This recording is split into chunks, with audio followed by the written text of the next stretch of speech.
National Arts has been made possible by Low Real Estate Group at Path Realty, proudly serving the Shepherdstown community in West Virginia for nearly a half century, providing commercial, leasing, rental, marketing, and consulting.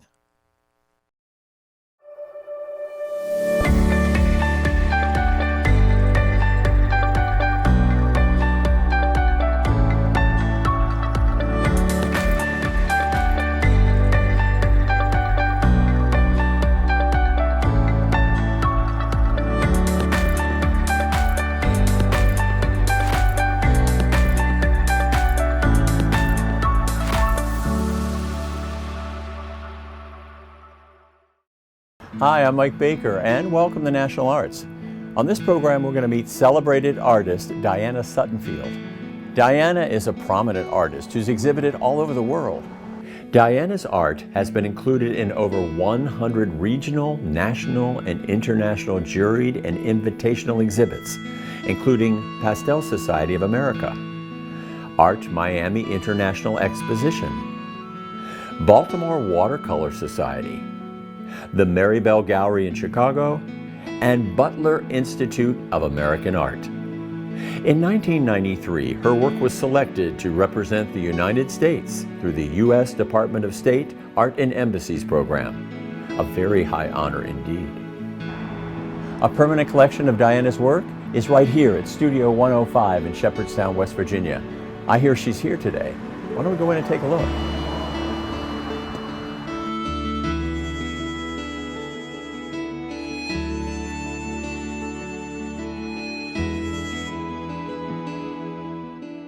Diana, you were born in Washington, D.C., and I know you traveled significantly with your parents, and that had a profound influence on you. Yes. You mentioned the Alhambra and the light, the dark, and the shadows, and what have you.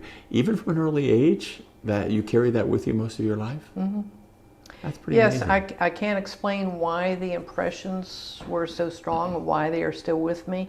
My mother was a very artistically minded person, and it may be through her talking about things, and she learned languages, and she learned about where we were going, so she had a sense of it, and I guess she imparted that to me. I don't know. But you definitely have vivid memories of sunlight and shadows. Oh, I do. Did you? And that's prevalent in all your works. Well, sunlight's probably in most people's paintings because, I mean, probably the most...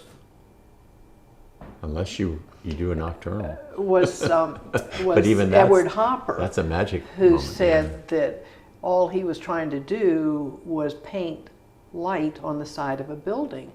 And I mean, we really can't see many things without light. So light is always part of people's paintings, even if they don't focus on it. But I like to focus on it. Mm-hmm. It's positive. It's optimistic. All the mediums you use, I mean, you're the who's who of mediums when it comes to creating art. Talk about some of the experiences you've had with the different mediums and some of the pieces you've created.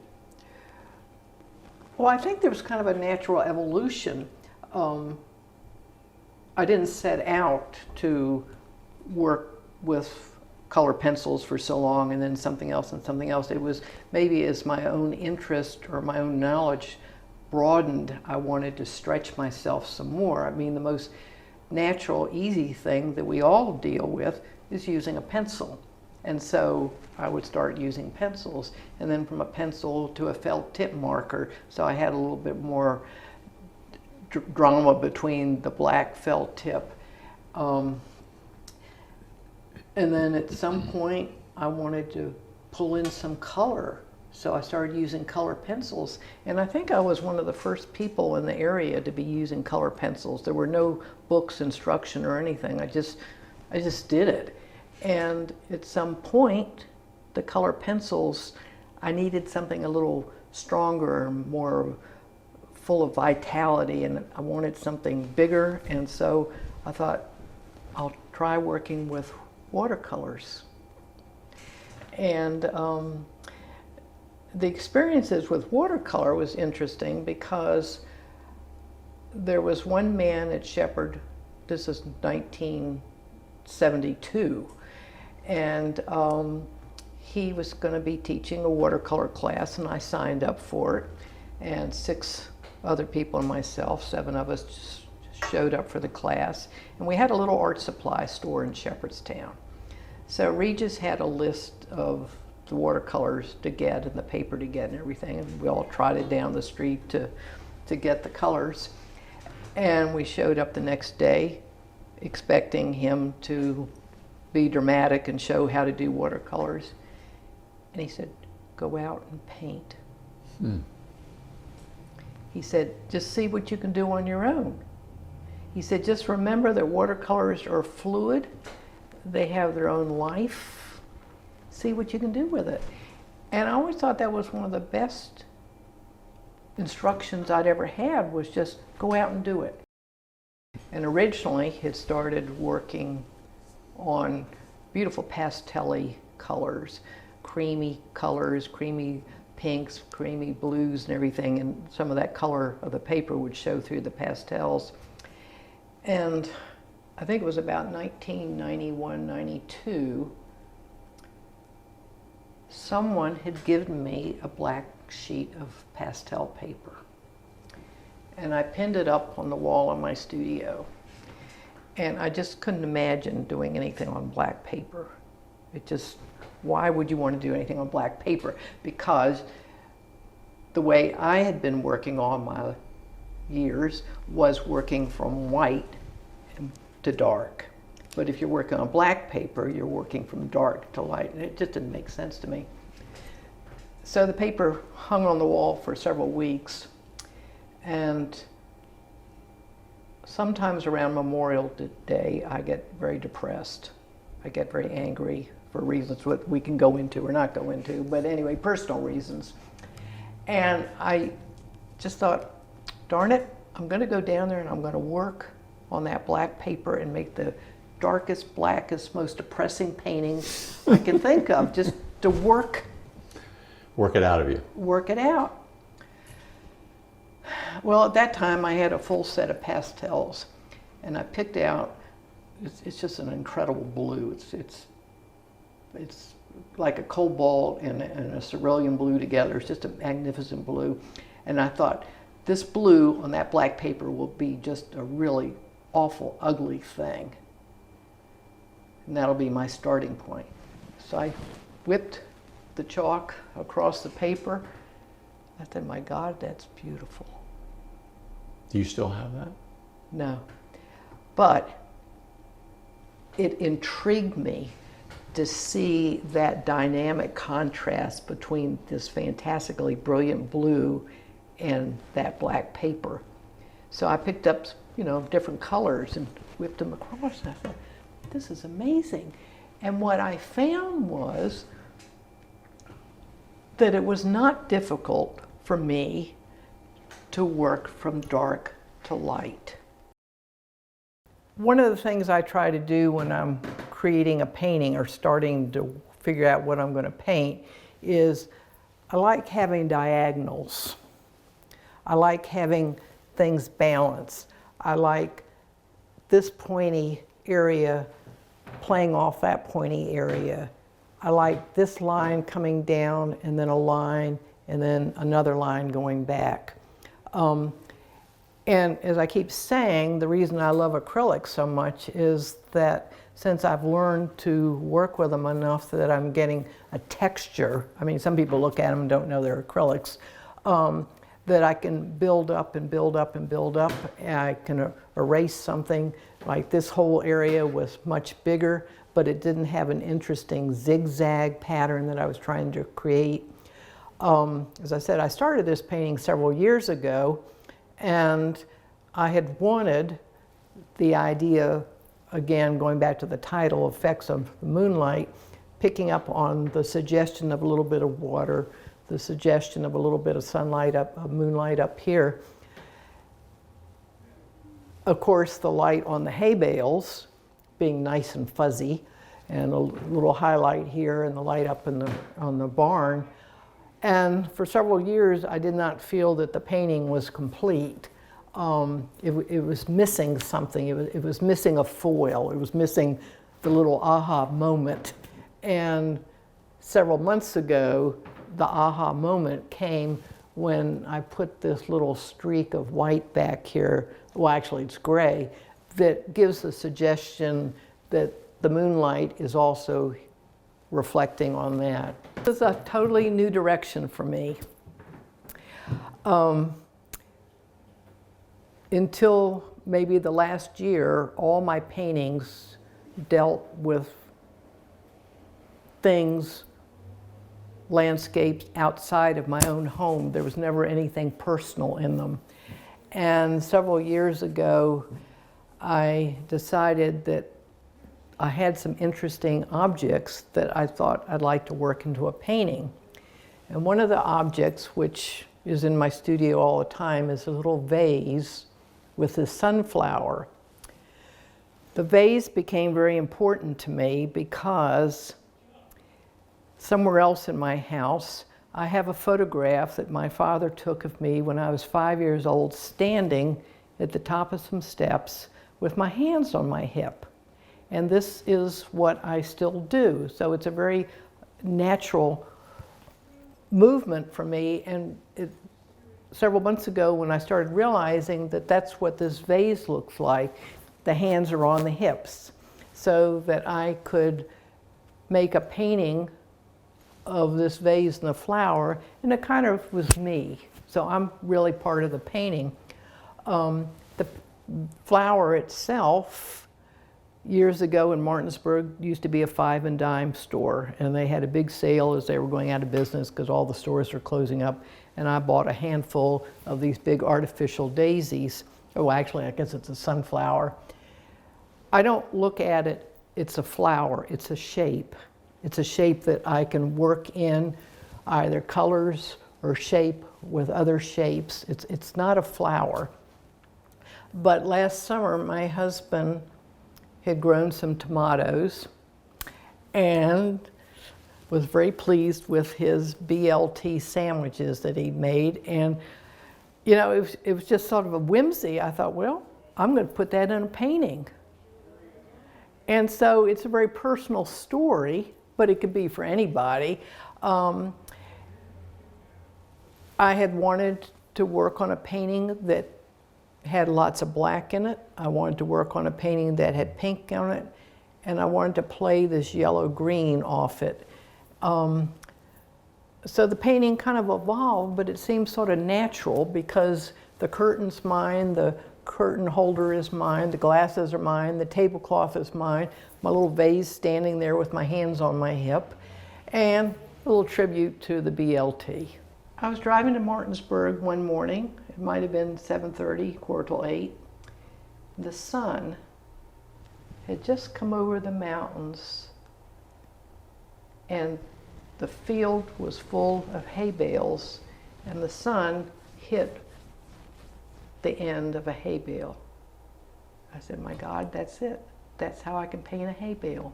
Because I had never wanted to paint them before, because everybody makes hay bales, they all look alike. But now it was like Edward Hopper, the light hitting the side of the hay bale. And that sort of started me on, I think at one point somebody called me the queen of hay bales. But probably more of my paintings of hay bales, or pastels rather, of hay bales and paintings of Jefferson County are in Chicago, in that area, because that's where I did these large-scale paintings. Tell me about the significance of this window.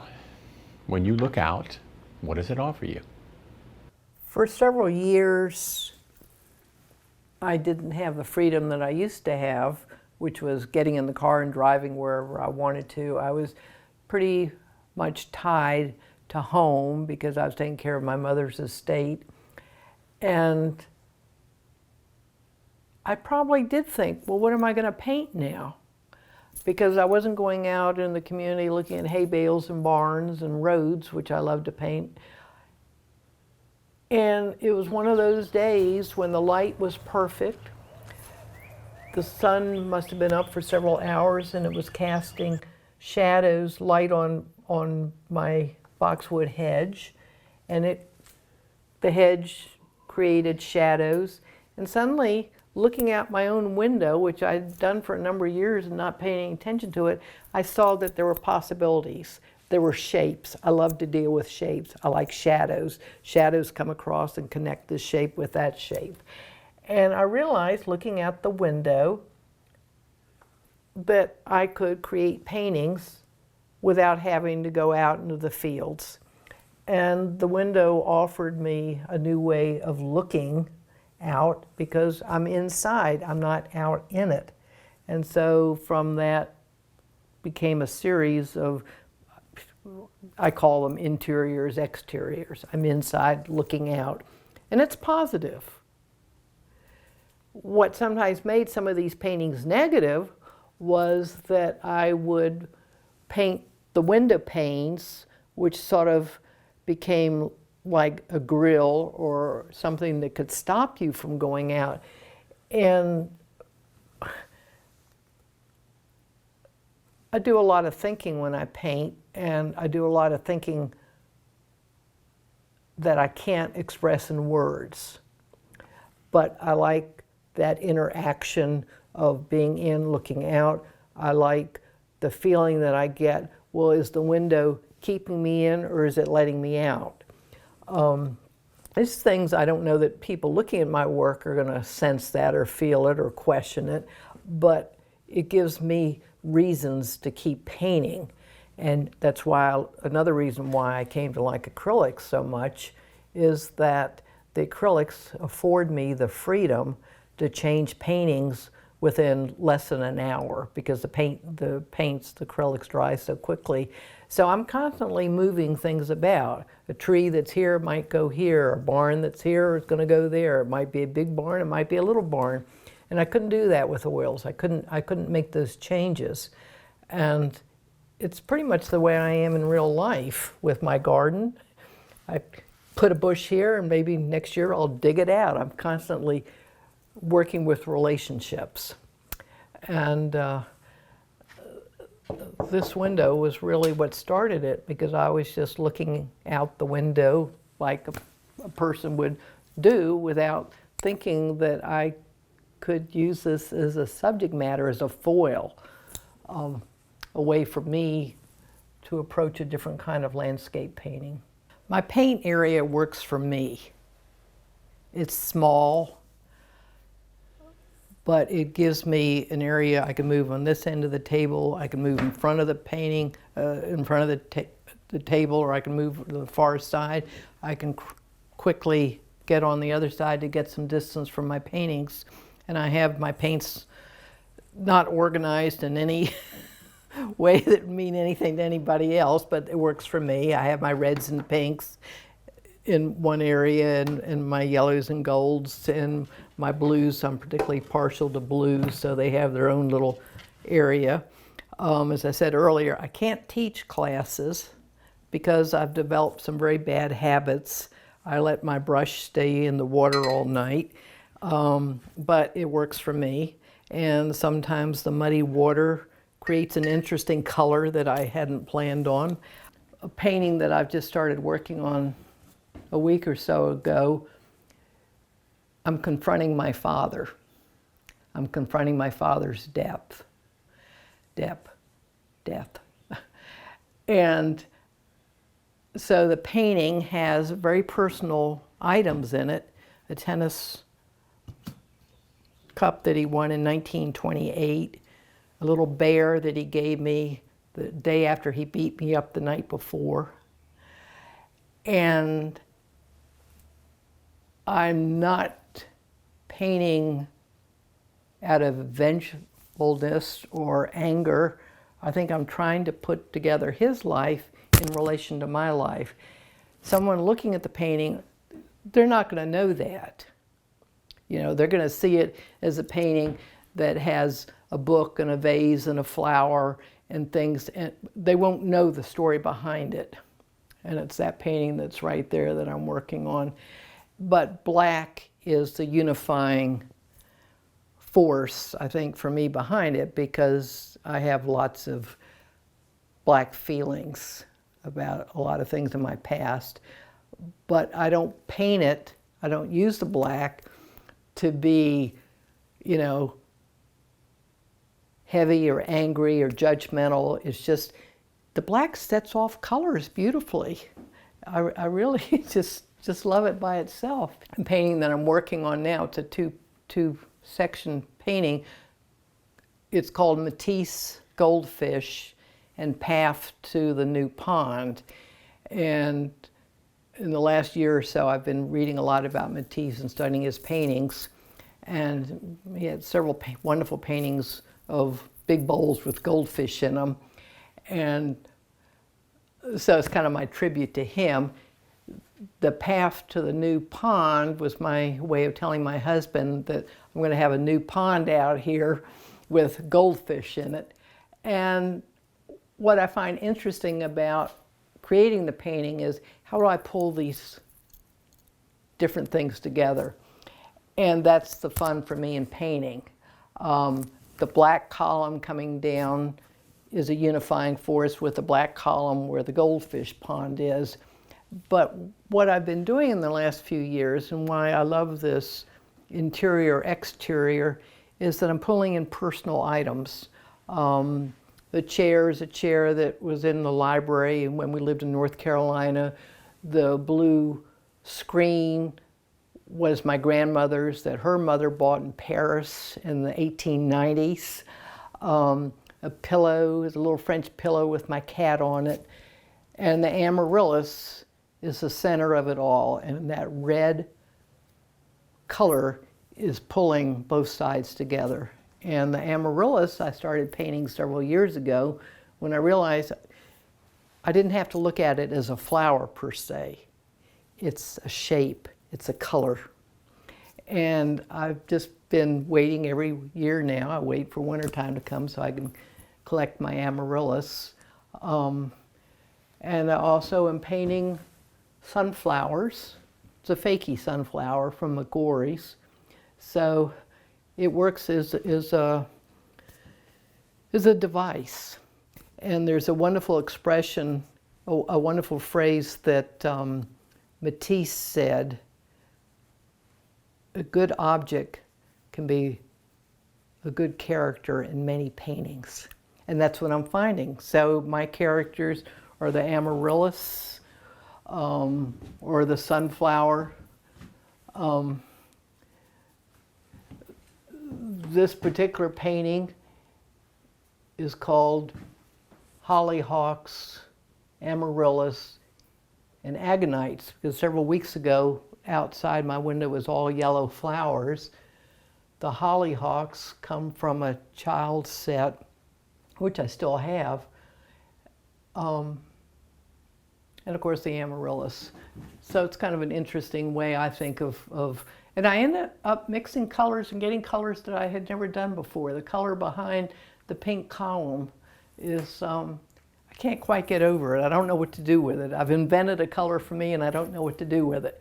So this is one of the reasons why I keep my paintings up, because every painting can lead to another painting.